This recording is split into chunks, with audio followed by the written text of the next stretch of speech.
मैं मोदी जी पर एक कविता सुनाऊं? हाँ सुनाओ ना, बिल्कुल सुनाओ। सुनिए। अच्छा, एक बार जो सुनना चाहते हैं मोदी जी पर वो हाथ उठाएं। लो जी, सब बड़ी सुनना चाहते हैं। अभी रुचि खत्म नहीं हुई ना? इसी बात को ही सुनने के लिए बैठे हुए हैं कि मोदी जी पर आप सुनाएंगे क्या। यही तो आश्चर्य करोगे आपकी मोदी जी पर सुनाऊंगा क्या। एक शब्द खिलाफ नहीं बोलूंगा, एक शब्द उनके पक्ष में नहीं बोलूंगा। और उसमें कविता में हरिओम पवार जिंदा है। मेरी आज भी मान्यता है, जब मैंने 40 साल पहले कविताएं लिखनी शुरू की तब मैंने इस सिद्धांत को स्वीकार लिया था, कविताएं सरकारों का समर्थन नहीं होती। जब जब कविताओं ने सरकारों के समर्थन किए, या तो कविताएं मर गई या सरकार गिर गई। मैंने जीवन भर सरकारों का समर्थन किया ही नहीं। एक कविता लिखी, वाजपेयी साहब ने जब परमाणु विस्फोट किए तो मैं अपने को रोक नहीं पाया, मैंने उनके परमाणु विस्फोट के समर्थन में एक लंबी कविता लिख मारी और उन्हीं को जा सुनाई। बड़े खुश हुए, बहुत अच्छी लिखी है। मैंने कहा जी, दो बातें होंगी, या तो मेरी कविता बचेगी या आपकी सरकार बचेगी। और कुछ दिन बाद इतिहास में लिखा हुआ है, कविता बची सरकार गिरी। उसके बाद मैंने सरकारों के पक्ष में नहीं लिखा। अच्छा, पिछले दिनों साहब मुझे ये स्वीकार करने में कोई संकोच नहीं है, मैं छिपाऊं भी तो छिपती तो है नहीं बात। मैं बाबा रामदेव के साथ काम करता हूं। जिस सरकार को हटाना चाहते थे बाबा रामदेव, जो आंदोलन चला रहे थे, शायद उसमें कहीं आगे पीछे इधर उधर मैं भी था, गजेंद्र भी था, मैं था, गजेंद्र था, हम बाबा के साथ थे। हालांकि हमें ये नहीं पता था बाबा क्या चाहते हैं। ये हमें आज भी नहीं पता कि बाबा क्या चाहते हैं। ये पता है कि वो 3000 परिधान ला रहे हैं। परिधान एक नई रेंज लेके आ रहे हैं, वो एक अलग विषय है। अच्छा, जिनको हटाना था वो हटा दिए, जिनको लाना था वो ला दिए। अब हम करें क्या? यूनिवर्सिटी से रिटायर हो गया मैं, और कोई काम बचा नहीं। तो मैंने एक ऐसी कविता लिखी है, एक शब्द पक्ष में नहीं है उनके, एक शब्द खिलाफ नहीं है उनके, और ये देश बोलता है कविता में। मैं आपको ये कविता सुना देता हूँ, पूरी नहीं, उसका थोड़ा हिस्सा सुना देता हूँ। समय की जो सीमाएं हैं, 1 बजे तक की आयोजकों को परमिशन है। देखिए, मैं कई बार मैं उस कानून को तोड़ने का हिस्सा बन जाता हूं जो बनवाने में मैं कभी योगदान था मेरा। 1996 में सुप्रीम कोर्ट में सबसे पहले जो जनहित याचिका दायर हुई थी साउंड पॉल्यूशन रोकने के लिए, वो हम लोगों ने की थी। मेरठ के कुछ प्रोफेसर्स ने मिलकर की थी, उनमें मैं भी था, मेरे भी दस्तखत थे कि देश में 10 बजे के बाद लाउड स्पीकर नहीं बजने चाहिए, ये नॉइज पॉल्यूशन है, साउंड पॉल्यूशन है, ये बंद होना चाहिए। सुप्रीम कोर्ट का जनहित पर पहला फैसला 1996 में जब आया था, वो हमारे कारण आया था। और अब इसको अक्सर मैं ही तोड़ता हूँ। क्या मैंने कहा ये पंगा किसके कारण पैदा हुआ? नहीं, ये जरूरी है, लेकिन अब छूट होती है, 15 दिन की छूट हुई बाद में। सुप्रीम कोर्ट ने कहा 1 साल में 15 दिन ऐसा कोई नियम लागू नहीं होगा, तो उन 15 दिन में से आज 1 दिन है।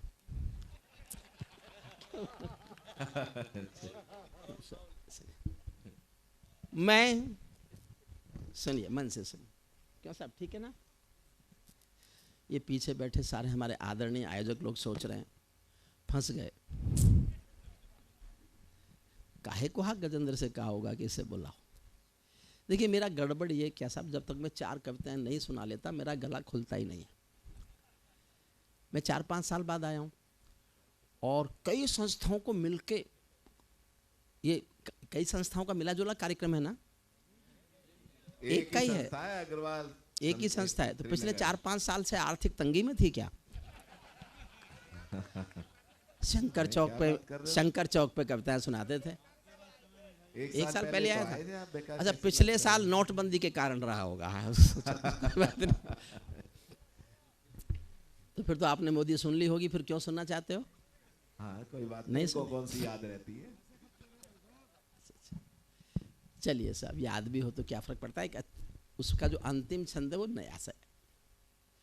मैं ताजों के लिए समर्पण वंदन गीत नहीं गाता, मैं ताजों के लिए ताली बजाते रहिएगा सब। देखिए, तालियों से कविता बड़ी नहीं होती, ताली किसी कविता का मापदंड नहीं है।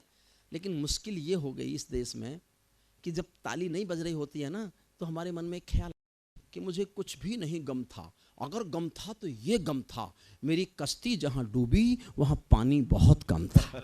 हमें लगता है कि सुन ही नहीं जा रही। और इस देश में ताली बजवाने की एक बड़ी गलत परंपरा बन गई। ये रोग हो गया कवियों को कि वो तालियों की गड़गड़ाहट में कविता पढ़ने लगे। ताली नहीं बजे तो उन्हें कुछ कमी नज़र आती है। कोई ताली कविता का मापदंड नहीं है, मैं खुद स्वीकारता हूँ, लेकिन अब एक दिन में तो हम ठीक हो नहीं सकते। आप ये उम्मीद करो कि हम राम का मंच है एक दिन में ठीक हो जाए, तो बता अच्छा जहाँ लगे बजाते हैं। मैं ताजों के लिए समर्पण वंदन गीत नहीं गाता, दरबारों के लिए कभी अभिनंदन गीत नहीं गाता, गौन भले हो जाऊं लेकिन मौन नहीं हो सकता मैं। चौथी पंक्ति समझ जाओगे तो मेरी पूरी कविता समझ जाओगे। एक पंक्ति पर मेरी पूरी कविता की आत्मा टंगी है। मैं ताजों के लिए समर्पण वंदन गीत नहीं गाता, दरबारों के लिए कभी अभिनंदन गीत नहीं गाता, गौन भले हो जाऊं लेकिन मौन नहीं हो सकता मैं। पुत्र मोह में शस्त्र त्याग कर द्रोण नहीं हो सकता मैं। पुत्र मोह में शस्त्र, सल्यूट, वाह।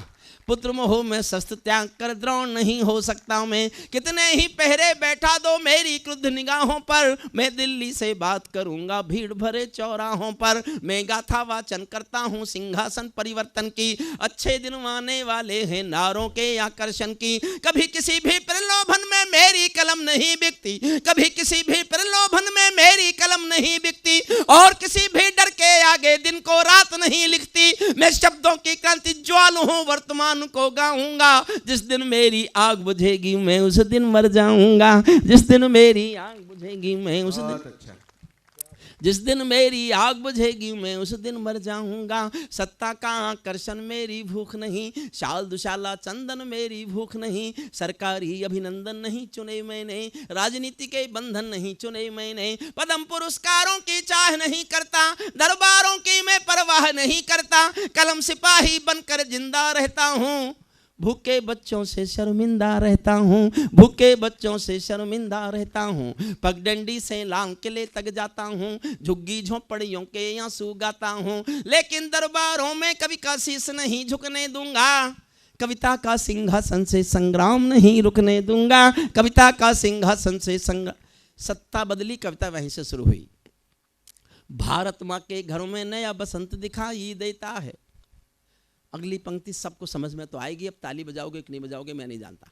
भारत माँ के घर में नया बसंत दिखाई देता है, वंशवाद की परंपरा का अंत दिखाई देता है। वंशवाद, बहुत अच्छा। ये जगबीर राठी के घर गया मैं, तो वहाँ एक चौधरी बैठे थे हरियाणा के। वो चौधरी बोले भाई इस बार मोदी नहीं आता। मैंने कहा जी अच्छा नहीं आता, कौन आएगा? बोले भाई दूसरा एक चौधरी और बैठा था, बोले भाई भी मायावती जी आ सकें, ममता जी आ सकें, अखिलेश जी आ सकें, राहुल जी आ सकें, शरद पवार आ सकें, सबके नाम लिए।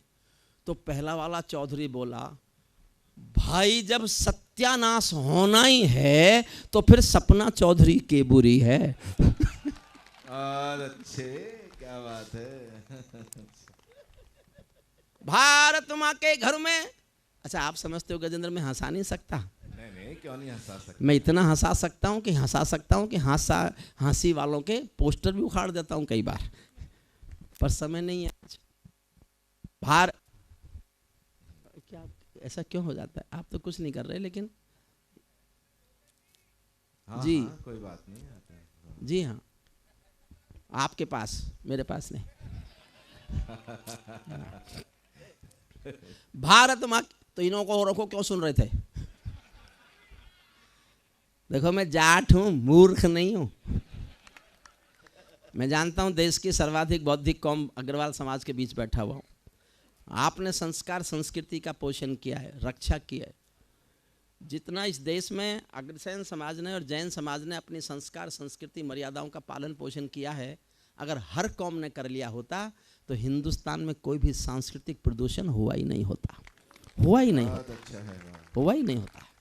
चलिए, भारत माँ के घर में नया बसंत दिखाई देता है, वंशवाद की परंपरा का अंत दिखाई देता है। तुमने उस दिन परंपरा का सूरज को गाया था, तारीफ नहीं की, लेकिन कोई काम ऐसा कर दिया हो जो इतिहास में लिखा जाएगा, तो वो मैंने भी लिखा है।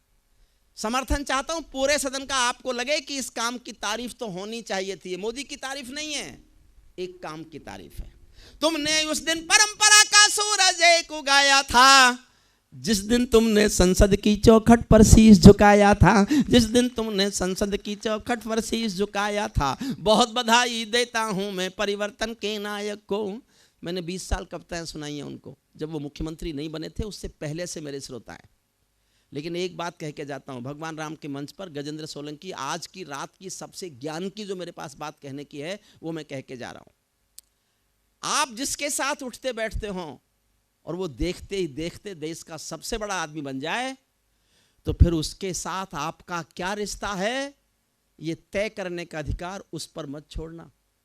ये तुम तय करना कि तुम्हारा उससे क्या रिश्ता है।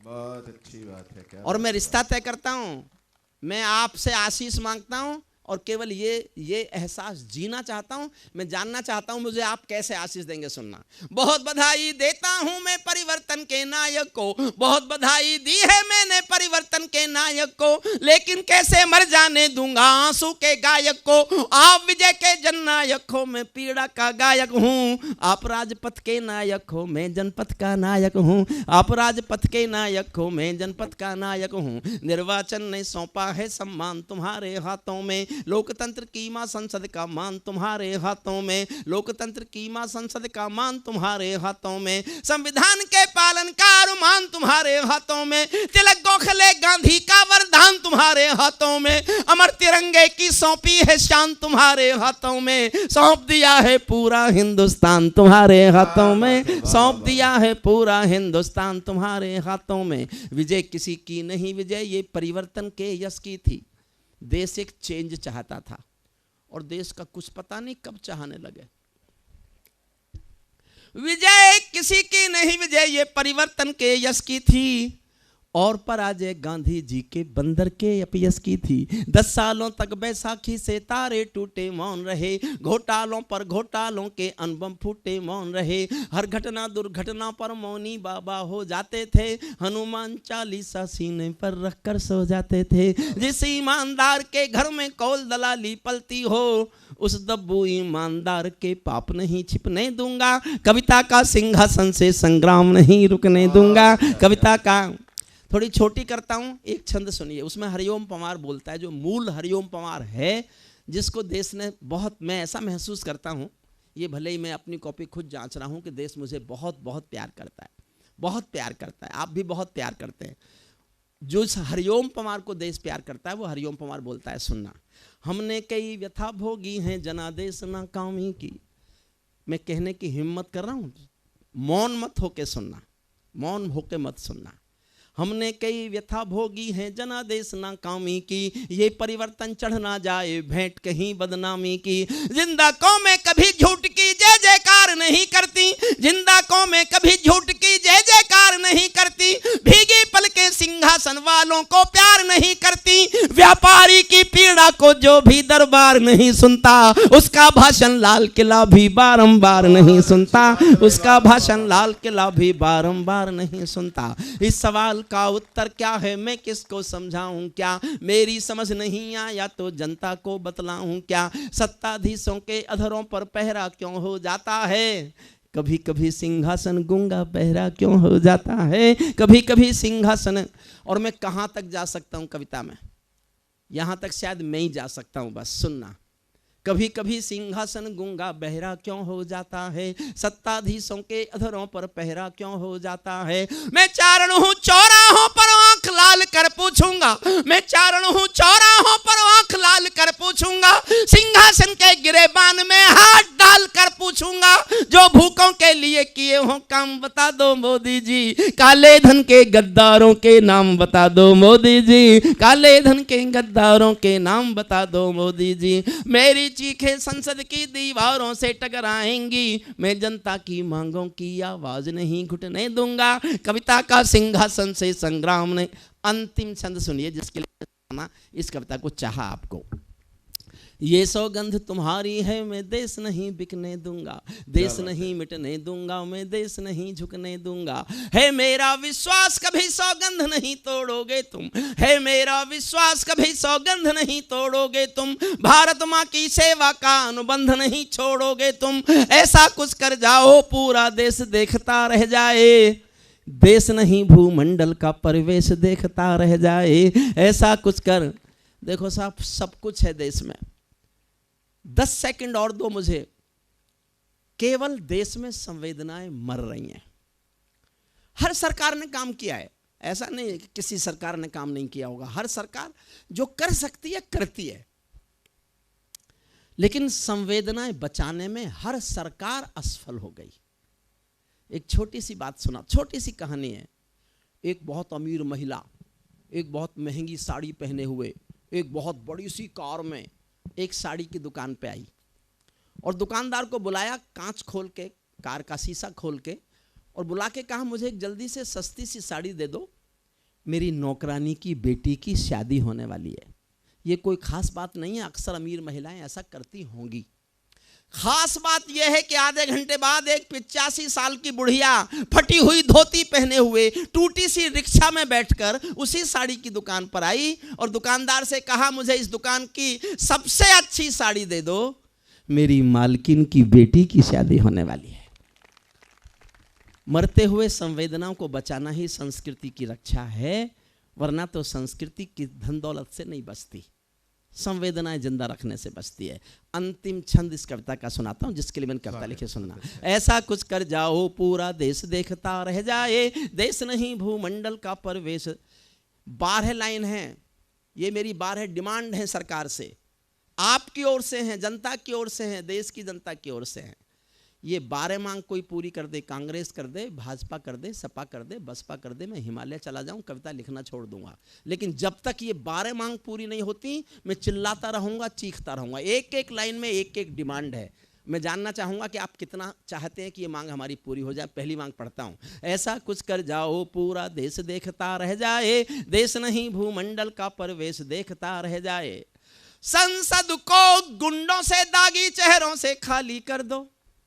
पहली मांग है, इतनी तालियों से नहीं होगी, थोड़ा और उठाओ तालियां तो होगी। एक एक लाइन में एक एक मांग सुनाना चाहता हूं। संसद को गुंडों से दागी चेहरों से खाली कर दो, भूखे मरते हुए किसानों के घर खुशहाली भर दो। भूखे मरते हुए, सल्यूट, आपने मेरी बात को पकड़ लिया। भूखे मरते हुए किसानों के घर खुशहाली भर दो। युवा खून बेरोजगार है ये अफसोस खत्म कर दो। भ्रष्ट व्यवस्था से उपजा है जो आक्रोश खत्म कर दो। कश्मीर में भारत माँ की जयकारों के स्वर दे दो। बहुत अच्छा है, क्या बात है, वाह वाह। आदरणीय मोदी जी लाए जापान का प्रधानमंत्री, चीन का राष्ट्रपति, इजराइल का प्रधानमंत्री, और तीनों को अहमदाबाद ले गए। अहमदाबाद में रोड शो अपने घर में। मैं इस दिल्ली में खड़ा होकर बोल के जाता हूं अग्रसेन समाज के अग्रसेन जयंती के इस मंच पर कि आदरणीय मोदी जी, ये देश आपको जम्मू कश्मीर के श्रीनगर के लाल चौक पर रोड शो करते हुए देखना चाहता है। रोड शो करते हुए देखना चाहता है। और आप दिल्ली के लोग हैं, इस दर्द को जानते होंगे। ये दर्द आपने सहा हो। मैं 28 साल से इस आंसू को पी रहा हूं, 28 साल से दर्द चीख रहा हूं। आपको बात पहुंच जाए मैं कहां बोल रहा हूं, तो मुझे एक बार अब तक की सबसे अधिक ताली बजाकर बताना कि आप इस दर्द के, इस आंसू के, इस चीख के, इस चित्कार के दर्द से कहीं ना कहीं कुछ भी नहीं कर सकते। आप कम से कम परिचित तो हैं। अगर परिचित भर हैं तो मुझे तालियों से बताना कि आप जानते हैं। कश्मीर में भारत मां की जयकारों के स्वर दे दो। हर विस्थापित कश्मीरी पंडित को उसका घर दे दो। हर विस्थापित कश्मीरी पंडित को उसका घर दे दो। खेलों को नेताओं से, पूंजीपतियों से मुक्त करो। माँ बहनों बेटी का जीना स्वाभिमान से युक्त करो। झोपड़ियों को मत सिखलाओ तौर तरीका जीने का।